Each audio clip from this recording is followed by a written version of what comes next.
In spite of the trouble at home, Turkey's Prime Minister went ahead with his tour of North African countries. Recep Tayyip Erdogan was in Morocco on Monday. He's scheduled to get back by Thursday. On arrival in Rabat, he predicted that in a few days things will return to normal. Those calling for him to resign found that arrogant. He gave no indication he was preparing any concessions. They accuse him of fostering a hidden Islamist agenda in Turkey, which has a secularist constitution. Before leaving, Erdogan had delivered his dismissive remark, "We will not give away anything to those who live arm in arm with terrorism." He went on, putting aside the naive, emotional people who joined this protest when called through social media. Extremist elements organized these protests. Unluckily, people joined in. Those who failed to defeat us in democratic elections are trying to defeat us by using these methods. President Abdullah Gul, on the other hand, said, "If there are objections, criticism, apart from during the elections, it's very natural to express them. Peaceful protests are part of this."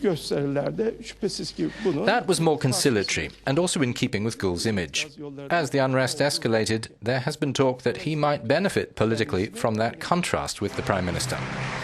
Both of them created the ruling AK, Justice and Development Party, in 2001. It has roots in Islamist parties banned in the past. It also embraces centre-right and nationalist elements. It won a sweeping victory in the 2002 elections, becoming the first Turkish party in 11 years to win an outright majority. Erdogan would have become Prime Minister, but a pro-Islamist conviction from 1994 forbade it, and so Gul became Prime Minister. In 2003, however, Erdogan stepped into the post and has not left it since. With him at the helm, the AKP won 3 elections, and the country prospered as never before, increasing Turkey's influence in the whole region. Gul became foreign minister, and then in 2007, president, a mostly ceremonial position in Turkey.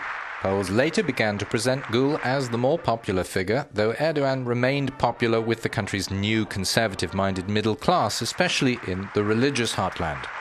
Although Gul rejected the idea of a conflict, their differences grew increasingly open. Erdogan irritated with the double-headed government system.